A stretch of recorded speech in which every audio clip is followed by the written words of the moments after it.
With fertilizer prices going through the roof, along with the cost of fuel that farmers need to harvest our crops, and a food price index that is literally off the charts, we are closer than we've been in decades to a food shortage, which is why I bring you today's video. These are my top 3 crops to survive the upcoming food shortage.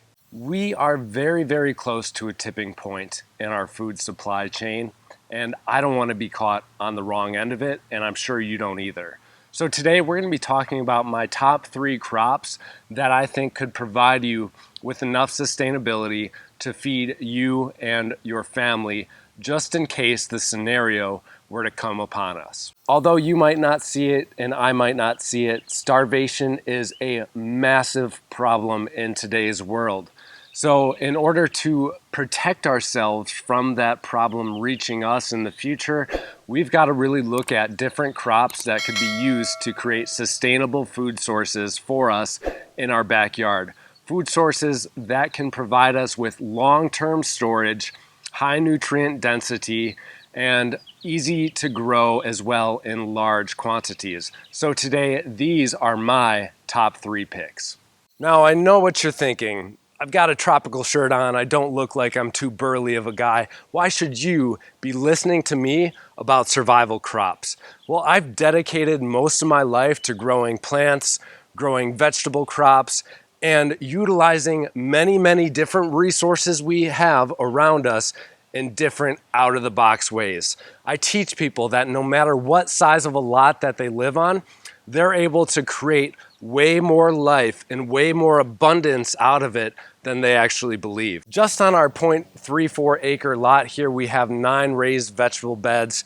And last year, we were able to produce enough vegetables to cut our food bill down by about 60%. And this was in the middle of a pandemic, so it was an absolute blessing. So I know how to do it on a small scale and a large scale as well. That's why this channel is called Expedition Homestead. We are on that expedition to build a homestead. This is not going to be our ultimate property here. We are expanding year by year and working up the process to get where we have to be in order to survive the situations that I think we are coming to in the very near future. So let's start talking about my top 3 crops that I have for you today to grow. Number 1 has to be beans. In this bed here, we've got bush beans and pole beans, which we trellis here using this chicken wire. Beans are such an incredible source to have in your garden because they grow quickly, they produce abundantly, they produce very fast as well, and they are disease resistant. For the most part, I've never had any issues with them in pest either. So no matter what skill you are at in your gardening adventure, in your expedition, you can grow beans and you can grow a lot of them.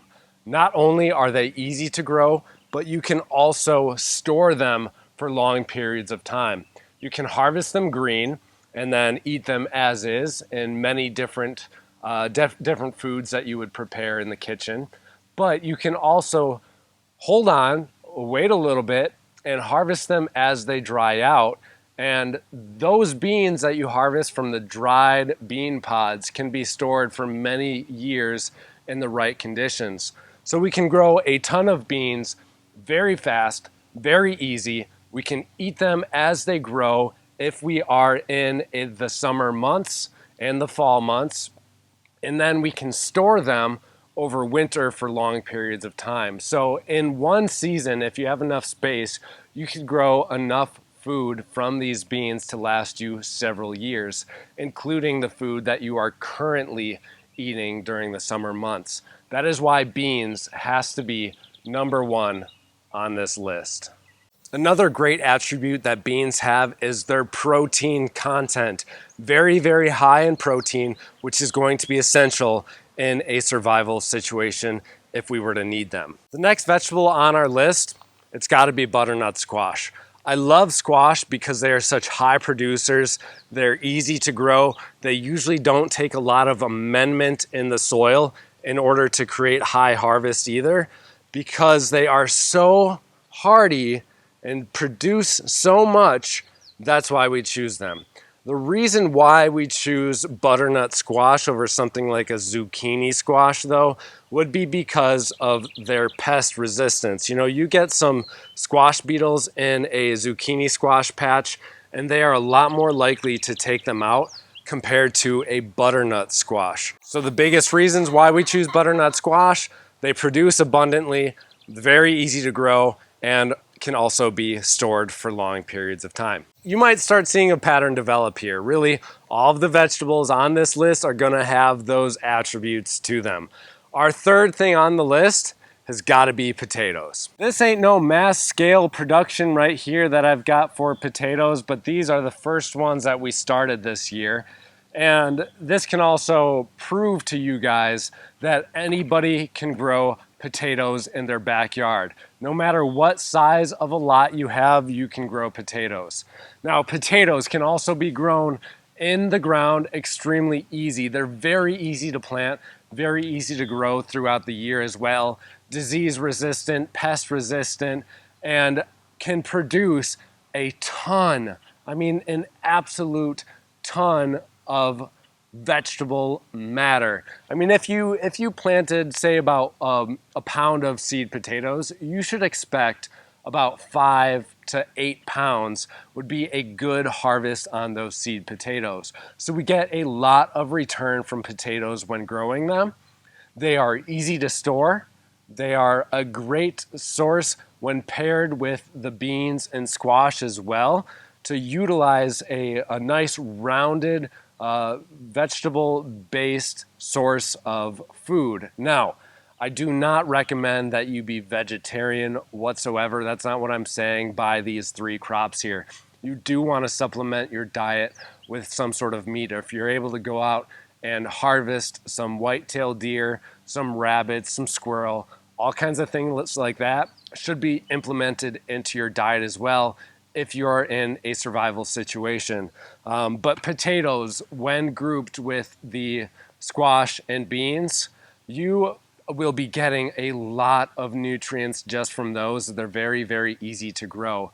Of course, we're not going to get everything we need, but keep in mind, this is a survival situation. So I'm not arguing that these are the absolute perfect or ideal crops to be having a well-rounded diet, but when it comes to surviving and producing some food that you can store for long periods of time, it does not get any better than potatoes. Potatoes can be used in many, many different meals as well.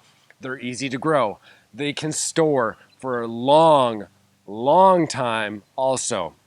And then you could use your potatoes from the previous year to seed your next year's harvest, just in case this were something that we're going to be a long period of time. Potatoes are great for that. You can reseed your beans very, very easily as well. In fact, I had many beans this last year that had dried off and fallen into the soil that reseeded themselves, so they're growing from last year's crop. You can really do the same thing with potatoes. If you take them out and store them for the winter and then you chit them out, or in fact place them right into the soil, you can grow your potatoes from last year for the upcoming harvest that you need. So to create all of that food that you want to store for long periods of time, you can do that with potatoes. Now listen, I'm not saying that this is an immediate threat to us right now, but there is a lot of specialists saying that we are very, very close, closer than we've been in decades, to a food shortage. So this is why you're educating yourself, just in case you were to need to implement these sort of crops in your backyard, in your homestead, whatever it might be. That's why I wanted to thank you so much for learning and growing your knowledge base when it comes to these sort of things, because you never know what could happen tomorrow. I'm not fear-mongering. I absolutely encourage you to live your life to the fullest each day with high energy, high vibrational frequency, happiness and love above all things, reverence for the things around us, but things do happen. Unfortunately, that is the way the world works, and you never know what tomorrow might bring. So I want to thank you all so much for tuning into the channel. If you enjoyed today's video, please subscribe, join the community, drop a comment down below on what your thoughts are or what your favorite survival crops would be. Happy gardening, and we'll see you in the next episode.